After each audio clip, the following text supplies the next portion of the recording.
नमस्कार मित्रांनो, आज आपण महान संत नामदेव महाराज यांच्याबद्दल जाणून घेणार आहोत.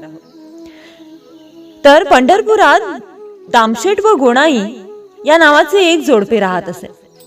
संततीच्या अभावी हे उभयता पांडुरंगांची सेवा करू लागले असता एके दिवशी त्यांच्या स्वप्नात पांडुरंगाने येऊन उद्या सूर्योदयासमयी चंद्रभागे तीरी जा, तेथे शिंपल्यातून एक बालक वाहून येईल, ते तू घरी घेऊन जाऊन स्वपुत्राप्रमाणे त्याचे जतन कर असे सांगितले. त्याप्रमाणे दुसऱ्या दिवशी दामशेठला एका सुंदर बालकाची प्राप्ती झाली. दामशेठ व गोणाई या उभयतांनी मोठ्या थाटाने मुलाचा नामकरणोत्सव करून त्याचे नाव नामदेव असे ठेवले. दामशेठ शिंपीकाम करीत असे. एके दिवशी दामशेठ नामदेवांना म्हणाले, आज मी बाजाराला परगावी जाणार आहे, तेव्हा माझ्याऐवजी तू पांडुरंगांची आज देवळात जाऊन पूजा कर.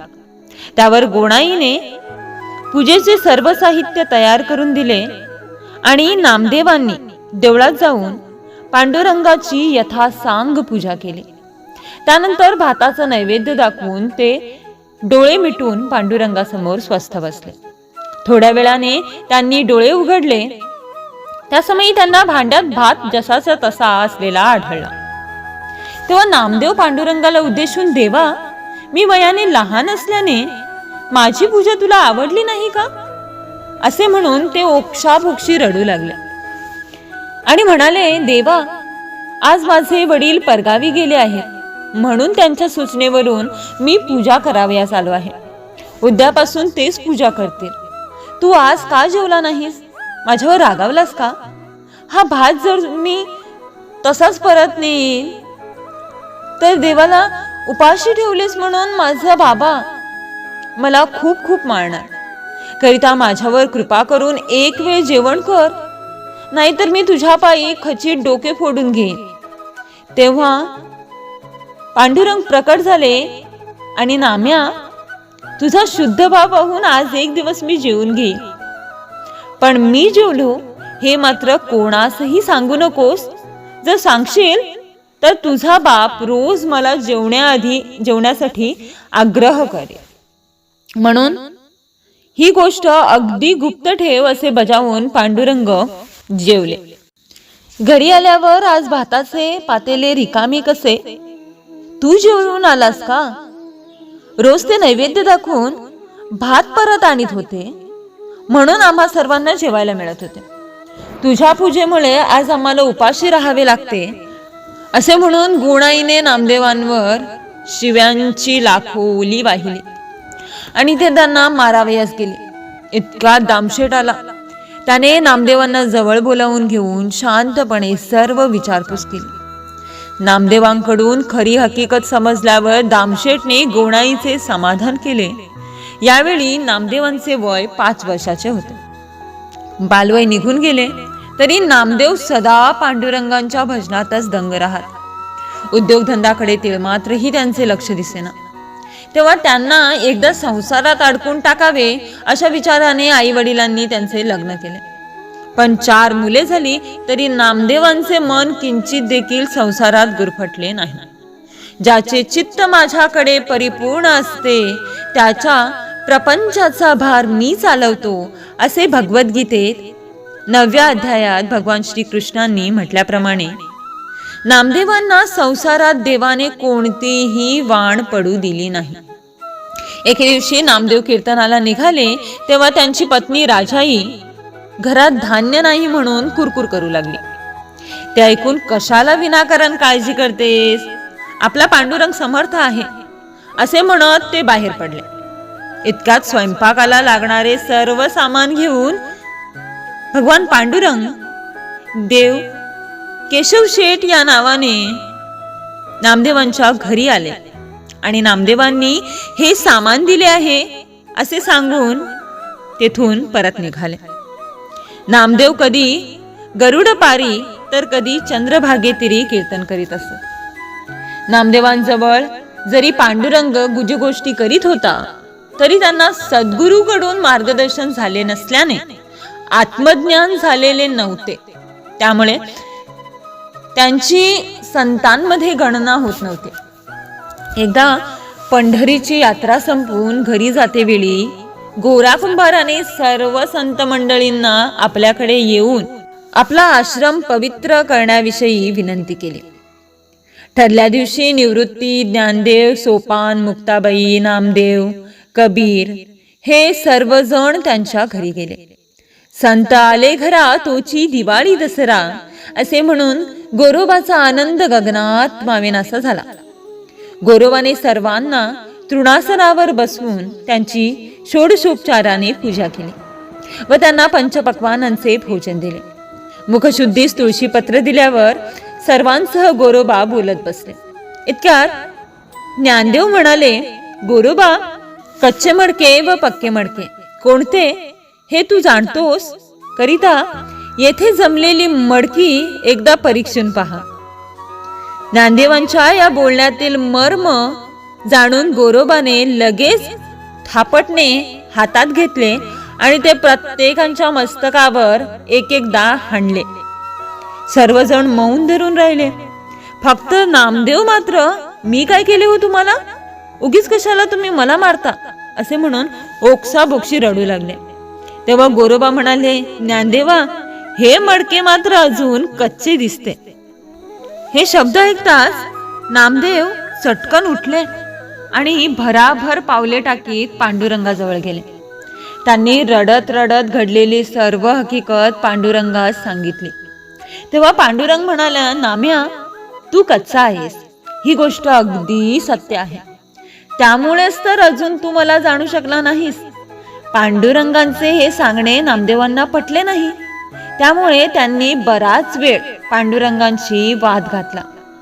दुसऱ्या दिवशी देवाने नामदेवांना पटवून देण्याकरिता कुत्र्याचे रूप धारण केले आणि गुप्तपणे नामदेवांच्या घरात जाऊन चुलीपुढच्या 10-12 भाकऱ्या तोंडात धरून घेऊन बाहेर आले आणि नामदेवांच्या पुढून पळून गेले.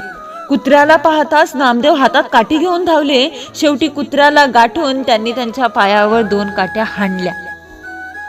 रोजच्या नियमाप्रमाणे नामदेव संध्याकाळी जेव्हा देवळात गेले तेव्हा त्यांना पांडुरंगाचे पाय सुजलेले दिसले.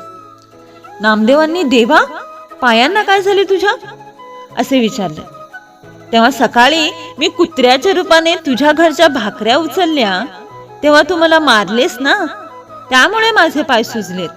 मी स्थिर चरात व्यापून आहे, पण हे वर्म गुरुकृपेशिवाय कोणासही उगमत नाही. निवृत्ती, ज्ञानदेव, कबीर या सर्वांनी गुरुकृपा संपादन केली आहे आणि तू मात्र अजून निगुरी आहेस. एवढाच काय, तो त्याच्यातील व तुझ्यातील फरक आहे. तुझा देहाभिमान अद्याप गळलेला नाही, म्हणून तर तुला अपमान सहन होत नाही ना. निवृत्ती, ज्ञानदेव वगैरे तुझ्यासारखे रडले का? सांग. ज्याचे देहाभिमानाचे कवच गळून पडले आहे तेच पक्के मडके म्हणायचे. याचकरिता तू गुरुला शरण जा आणि काया वाचा मनाने सेवा करून त्यांची कृपा संपादन कर, म्हणजे देहाभिमानापासून खचित सुटशील. गुरुकृपे वाचून अन्य कोणत्याही साधनांनी द्वैत खंडन होत नाही.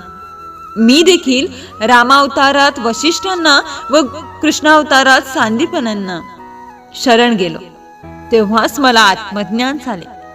पांडुरंगांचे हे अनुभवाचे शब्द नामदेवांना पूर्णपणे पटले. ते अतिशय गळगळीला येऊन म्हणाले, देवा, मी कोणत्या गुरुला शरण जाऊ? माझा गुरु कोणे ठाई आहे हे मला सांग. तेव्हा पांडुरंग म्हणाला, गावातील शिवालयात विसोबा खेसर नावाचे साधू राहतात. त्यांच्याजवळ जाऊन तू मार्गदर्शनाची अपेक्षा कर, म्हणजे तुझे कल्याण होईल. नामदेव शिवालयात गेले तेव्हा विसोबा खेचर पायाला पायताण घालून ते पाय शिवपिंडीवर ठेवून निजलेले होते. ते पाहताच नामदेवांच्या मनात गुरूंनी देवाच्या डोक्यावर पाय कसे ठेवले अशी शंका आली.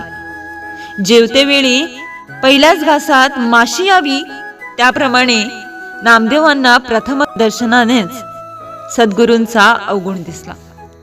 तरी लगेच तेथून न परतता किंवा त्याबद्दल अधिक विचार न करता आपले हृदय मोकळे करण्याच्या इच्छेने ते विसोबांजवळ गेले आणि महाराज, आपण शिवपिंडीवर पाय का ठेवलेत असा त्यांनी त्यास प्रश्न केला. तेव्हा विसोबा खेचर म्हणाले, नामदेवा, माझे शरीर वृद्धपणामुळे अतिशय जर्जरीत झाले आहे. पाय फार दुखत आहेत म्हणून मी थोडेसे उंचवट्यावर ठेवले आहे, परंतु आता ते मला हलविता येत नाहीत, करिता तू जरा खाली उचलून ठेव ना. तेव्हा नामदेवांनी विसोबांचे पाय उचलून बाजूला ठेवले. पण काय चमत्कार, त्या ठिकाणीही त्यांना शिवपिंडीच दिसले. त्यानंतर पुन्हा पाय उचलून त्यांनी तिसरीकडे ठेवले, तेथेही पिंडीच दिसून आली.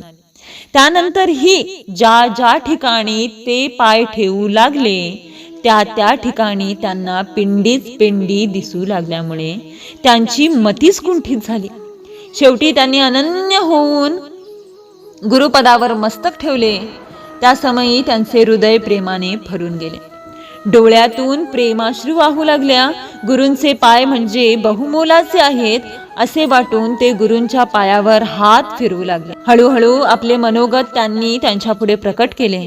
तेव्हा विसोबा म्हणाले, नामिया, मी ज्ञानदेवांचा दास आहे. त्यांनी जी विद्या मला शिकवली ती मी तुला देणार आहे. करिता मी जे काही सांगेन ते तू सर्वांगाचे कान करून श्रवण कर. पुढे गुरुकृपा संपादन करून नामदेव घरी परत आले. आता मात्र त्यांना पांडुरंगाच्या दर्शनासाठी देवळात जाण्याची जरुरी उरली नाही. एके दिवशी नामदेवांची परीक्षा पुन्हा घ्यावी या विचाराने पांडुरंगाने मागील प्रमाणे पुन्हा कुत्र्याचे रूप धारण केले आणि तोंडात अगोदर सारख्याच भाकऱ्या धरून ते घरातून बाहेर पडले. त्याला पाहून नामदेव मात्र, देवा, कोरडी भाकर खाऊ नकोस, हे घे तूप, हे घे तूप असे म्हणून त्या कुत्र्याच्या मागे हातात तुपाची वाटी घेऊन धावले. तेव्हा मात्र पांडुरंगाने आपले रूप प्रकट करून, नामदेवा, आता मात्र तुझे मडके पक्के झाले असे म्हणून नामदेवांना आशीर्वाद दिला. शेवटी काय, तर गुरुकृपेविना आध्यात्मिक जगातील विश्व सुंदर दिसत नाही. म्हणजे काय, तर नामदेवांसारखं देवांवर नितांत प्रेम करणारे भरपूर लोक आहेत, पण देव साक्षात दिसून सुद्धा नामदेवांना जसा समजला नाही तसा गुरुविना देवाला समजणे आणि गुरु कृपेनंतर देवाला पाहण्याचा दृष्टिकोन जो असतो तो अगदी वेगळा असतो. शेवटी काय, तर गुरु म्हणजे दिशा दाखविणारा, आणि दिशा दाखविणारा जेव्हा भेटतो तेव्हा दशा आपोआपच बदलते. तशी होती ही महान संत नामदेव महाराज यांची कथा. कथा आवडली असेल तर नक्की शेअर करा.